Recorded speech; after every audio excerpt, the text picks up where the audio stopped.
Hi, everyone. I'm Vanessa Tinker. I'm a lecturer at Collegium Civitas, and I'm also an analyst for the Opportunity Institute for Foreign Affairs.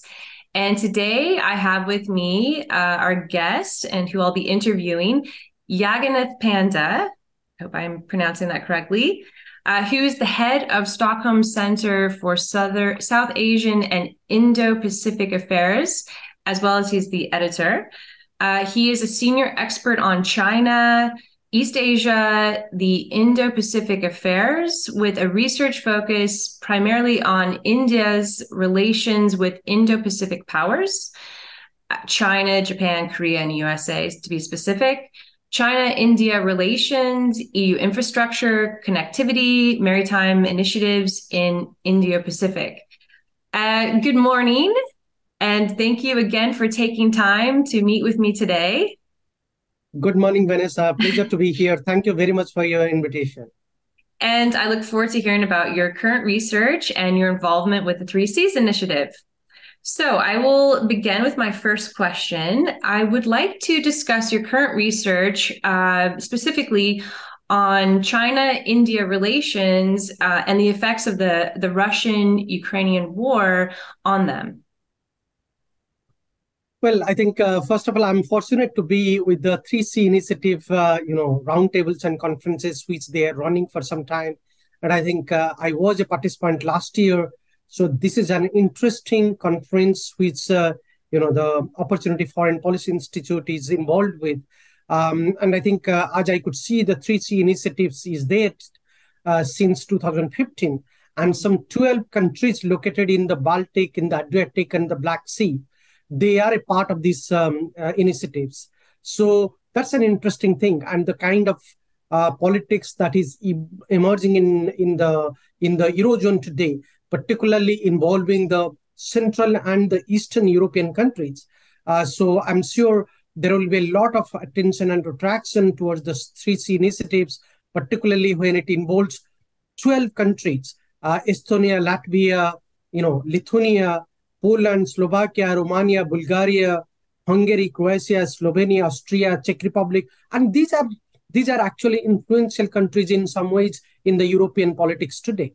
So therefore, when I'm looking at these countries, it reminds me of my experience with the countries in Asia, particularly those countries in Asia which are actually sidelining between China and India.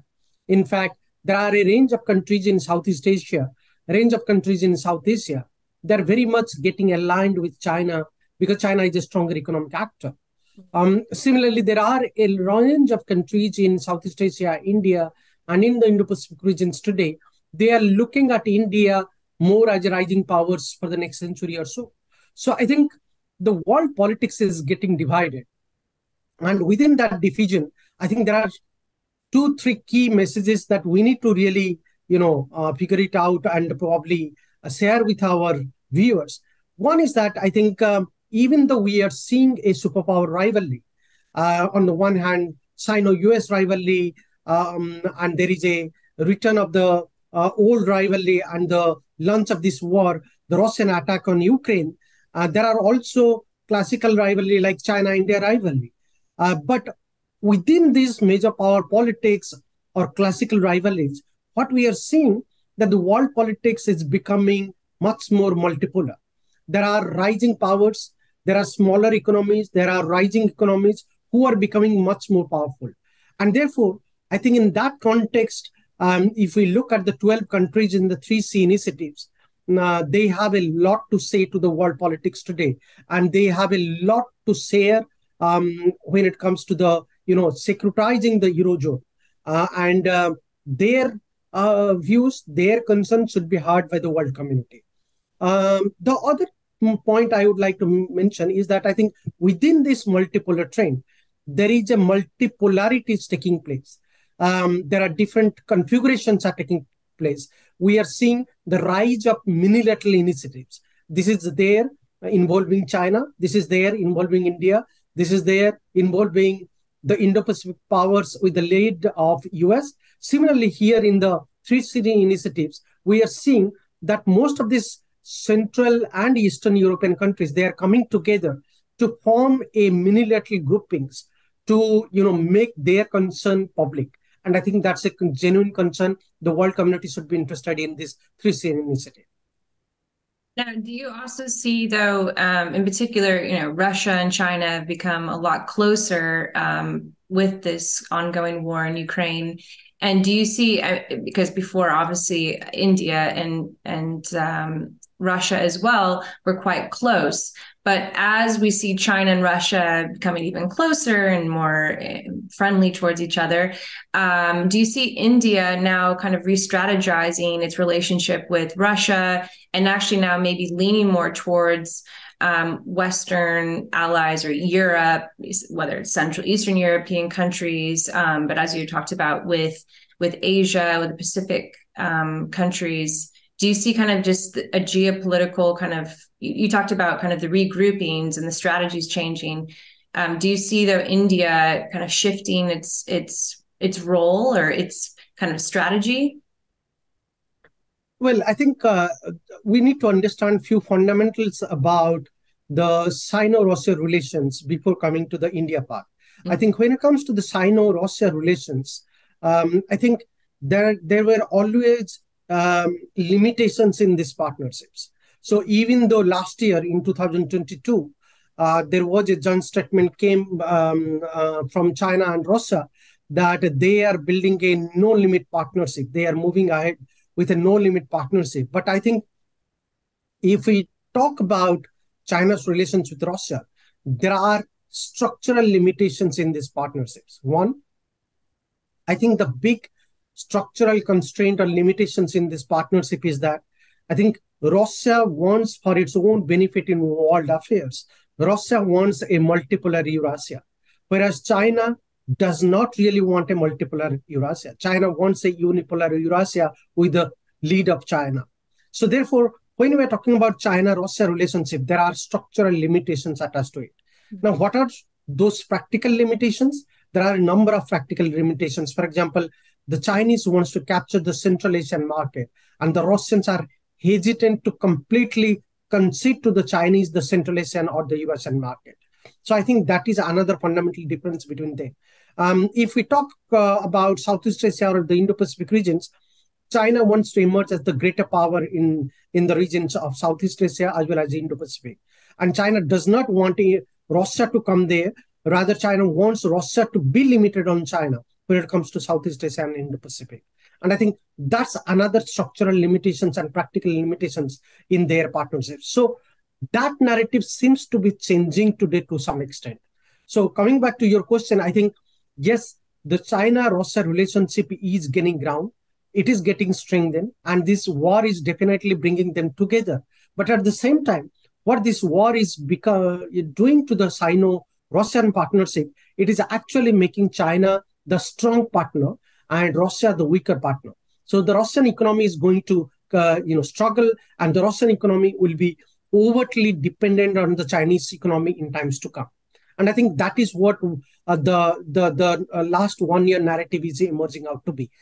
Coming back to India, I think, yes, the Russia-Ukraine war, I think it has changed a lot of narrative in world politics. But I think when it comes to India, even though there has been scathing criticism about the kind of position and approach India has taken in terms of not really severely condemning the Russian military attack, at the same time, India trying to cozy up its relationship with Russia. But I think we need to understand from India's foreign policy point of view, the kind of position India has taken. That kind of position explains that India wants to protect its own national interest. And here, I think India is seeing a range of opportunities to protect its national interest on the backdrop of Russia-Ukraine war. One is that India wants to protect its economic footage, particularly when it comes to energy and gas imports, oil imports from Russia. Russia is a strong energy partner with India, and I think India is taking advantage of the situation given its own big population. The government in Delhi wants to buy cheap oils from Russia. Second, I think traditionally Russia has been the biggest arms supplier to India, and India has been purchasing arms from Russia for a long time.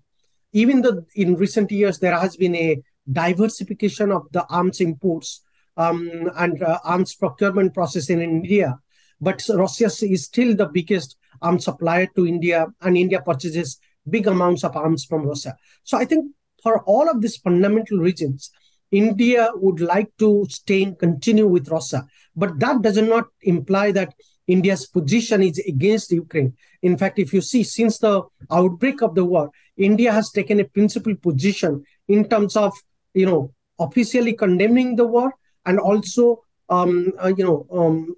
stating the fact that the war should be stopped immediately. And in fact, India has taken the key lead in terms of providing the goods and humanitarian, aid to Ukraine for its, for its own war-related cause, and how to rehabilitate the human damage that, or the infrastructure damage that Ukraine is facing. So India's position has been debatable, but at the same time, I think most of the rising powers, most of the middle powers, they would look at their own national interests. So therefore, India's position in the Russia-Ukraine war is drawn on its own national interest. So therefore, I think when it comes to China's position on Russia-Ukraine war, is completely different from India's position. That's a good point. I also wanted to ask you, like, how do you foresee a change, though, in the power dynamics between the two, China and India specifically, in terms of regional tensions in Asia? Do you see that this they have their own bilateral relations with Russia, but do you see them, like, more or less they're competing for their influence in as a regional power in Asia? Do you foresee that becoming more and more problematic, even, I guess, in the sense of potential conflicts that we could foresee in the very near future? I don't think there will be fundamental. If we see about the Sino-Russia relationship, I don't think there will be any big conflict between them, because the Sino-Russia relationship is based on shared interest. And I think after the Ukraine war, both the countries are eager to adjust with each other, and particularly it is in Russia's interest to concede to the Chinese demand. So therefore, I don't think there will be any conflict, and the Chinese would like to have that competition between China and Russia in the Indo-Pacific regions or in the Eurasian regions.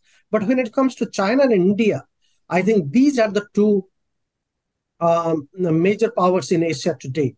And there is a lot of competitions between China and India. And to that extent, I think the Chinese would never like India to become the next power in Asia, which could actually challenge to the Chinese influence.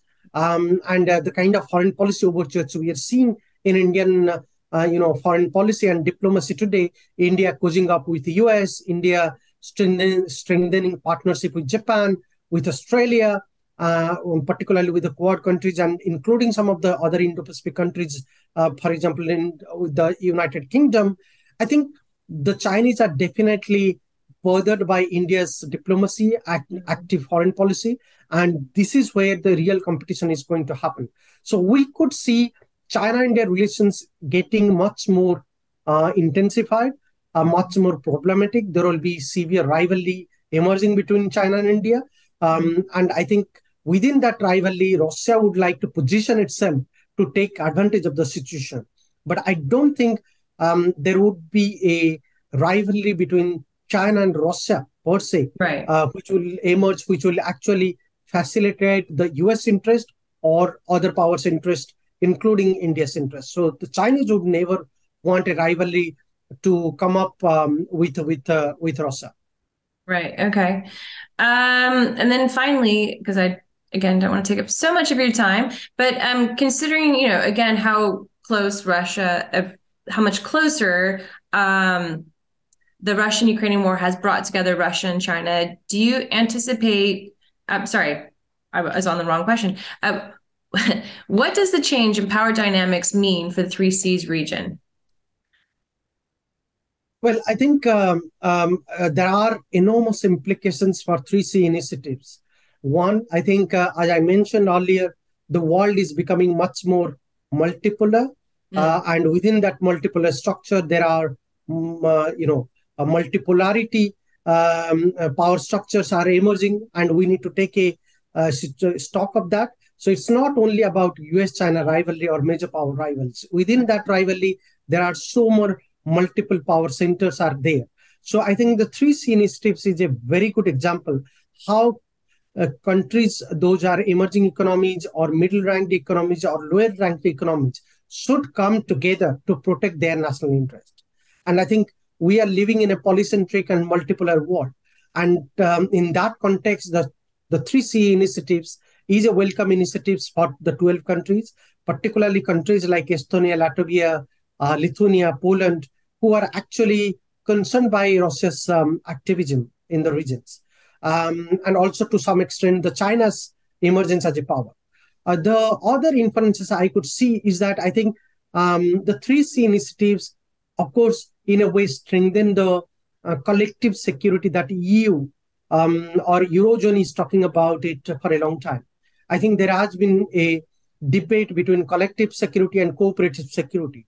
Mm-hmm. And I think the 3C initiatives is more about, collective security under the umbrella of cooperative security.